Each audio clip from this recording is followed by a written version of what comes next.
प्रणय गरेका थियौँ कि फिनल्यान्डमा पनि हामीले एउटा नेपाली सांस्कृतिक भवन चाहिँ बनाउनुपर्छ भनेर हामीले परिकल्पना गरेका थियौँ। समय त्यस्तै भयो, जो कि यहाँहरू सबैलाई अवगत नै हुनुहुन्छ।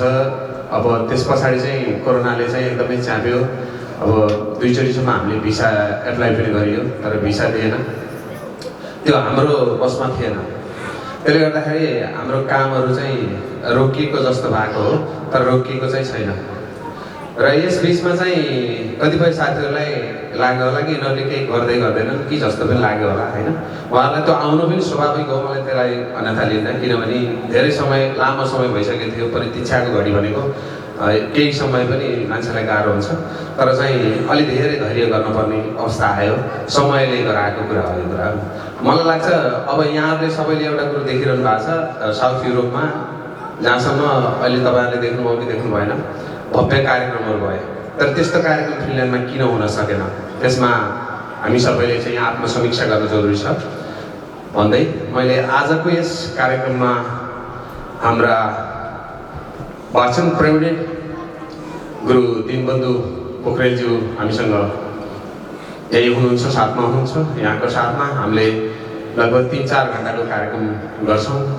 आज खास त्यस्तो अरू कुनै औपचारिक कार्यक्रम त छैन, तर उहाँ आएको बेलामा चाहिँ हामीले केही ज्ञानगुणका कुरा र यहाँका अत्यावश्यकका कुराहरू र भोलिका दिनमा हामी कसरी अगाडि बढ्न सकिन्छ भन्ने कुराहरूलाई मध्यनजर गर्दै उहाँले पनि आफ्ना कुराहरू राख्नुहुनेछ र आफ्नो प्रवचन दिनुहुनेछ। हामी एउटा आध्यात्म बिना हामी बाँच्न सक्दैनौँ, सङ्गीत बिना हामी बाँच्न सक्दैनौँ।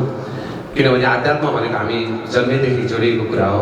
हामी जुन संस्कृतिमा हुर्क्यौँ, जुन संस्कृतिमा हामी जन्म भयौँ, त्यसले चाहिँ हामीलाई चाहिँ एकदम ठुलो अर्थ राख्छ। मानवतामा हुनुपर्ने सबैभन्दा ठुलो भनेको आध्यात्म हो। तपाईँमा थोरै पनि आध्यात्मिक चिन्तन हुन्छ भने तपाईँले बाहिरी कुराहरूमा त्यति धेरै चासो राख्नुहुन्न। मलाई आजकल त्यसै लाग्छ, सायद कसैले केही भने पनि मलाई केही होला जस्तो लाग्दैन। किनभने मैले आफूलाई चाहिँ एउटा चाहिँ थोरै प्रिपेयर गरिसकेको छु कि जीवन के हो र मरण कसरी हुन्छ, जीवनदेखि मरणसम्मका बाटाहरूमा हामीले कसरी पाइला चाल्नुपर्छ भन्ने कुराहरू चाहिँ विशेष रूपमा चाहिँ अब सिक्दैछौँ हामीले उहाँहरूबाट। गुरुहरू जस्तो उहाँहरूको प्रेरणाबाट हामीले चाहिँ धेरै कुराहरू सिक्दैछौँ। त्यसले गर्दाखेरि यहाँहरूलाई सबैलाई चाहिँ पनि यो सिक्ने मौका मिलोस् भनेर पनि हामीले एउटा सानो कार्यक्रम राखेका हौँ। यहाँहरू सबैलाई चाहिँ एकदम साधुवाद छ, यहाँहरू आइदिनु भयो यस आध्यात्मिक कार्यक्रममा। यहाँहरूले पनि यहाँबाट जाँदाखेरि धेरै कुरा लिएर जानुहोला भन्ने शुभकामना दिन चाहन्छु। यति भन्दै म हाम्रो गुरुदेवलाई यो पानसमा बत्ती बालेर आजको कार्यक्रम उद्घाटन गरिदिनको लागि मैले हार्दिक अनुरोध गर्न चाहन्छु। हस्त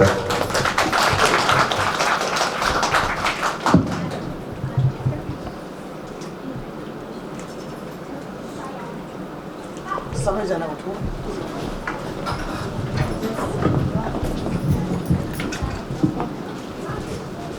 ॐ नमोऽस्तु अनन्ताय सहस्रमूर्तये सहस्रपादाक्षिशिरोरुवाहवे सहस्रनाम्ने पुरुषाय शाश्वते सहस्रकोटियुगधारिणे नमः।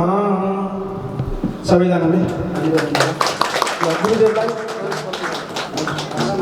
ओम हरे ओम गणानां त्वा गणपतिगुं हवामहे पियाणां त्वा पियपतिगुं हवामहे निधीनां त्वा निधिपतिगुं हवामहे पशु मम आहमदानि गर्भधमा त्वमदासि गर्भधम।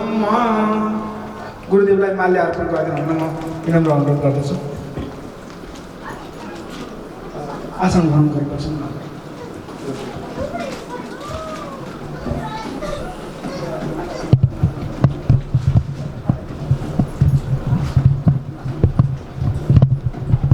ओम नमः कमलनाभाय नमस्ते जलसायिनी नमस्ते केशवानंद वासुदेवो नमस्ते।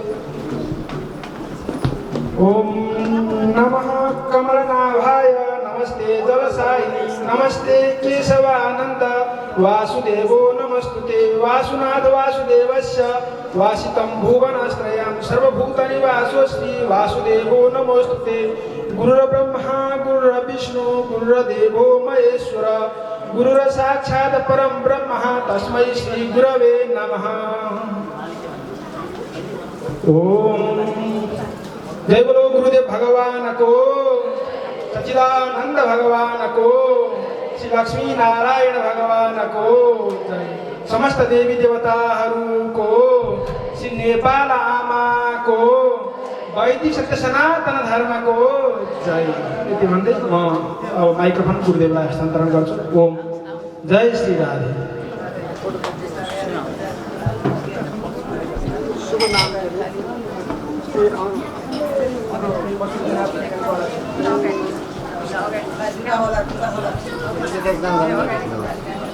सामान गर्दा जुत्ता खोलेको है।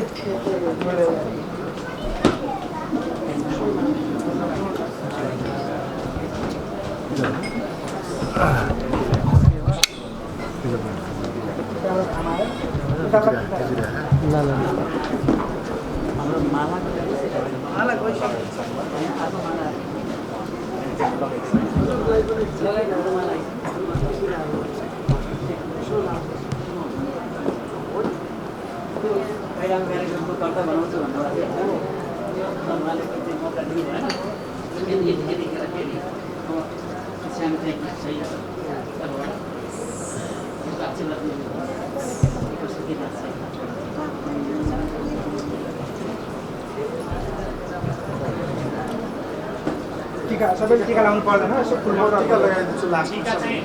गुरुले लगाइदिनु, अन्तिममा गुरुले लगाइदिनु।